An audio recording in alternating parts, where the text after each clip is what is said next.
The world's most corrupt and abusive corporation, JBS, is preparing to complete their takeover of the meat industry.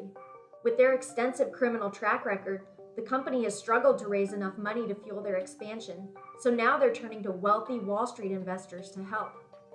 We have to stop JBS's plan to go public on the New York Stock Exchange in order to protect consumers, farmers, and workers. You might not recognize the name, but JBS is actually the largest global beef and poultry company and the second largest pork company. Let's look at the damage that JBS has already inflicted in their journey from a small butcher shop in Brazil to a global meatpacking company. First, JBS bribed more than 1,800 Brazilian politicians to secure the money they needed to begin buying up meatpacking competitors in the US.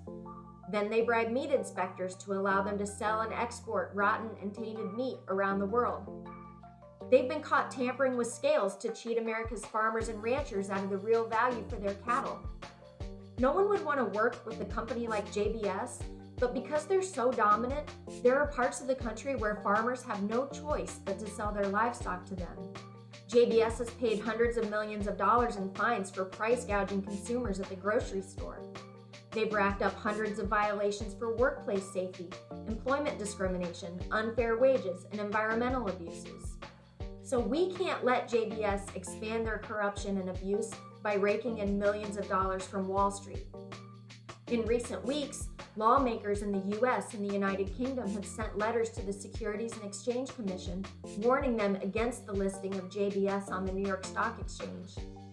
Environmental and human rights organizations are also taking up the fight, alongside a new campaign called Ban the Batistas.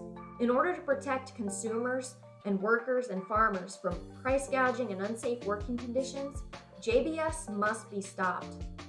Join Farm Action in calling on the SEC to ban JBS from the New York Stock Exchange and help stop the global meat sector takeover by the most corrupt corporation in the world.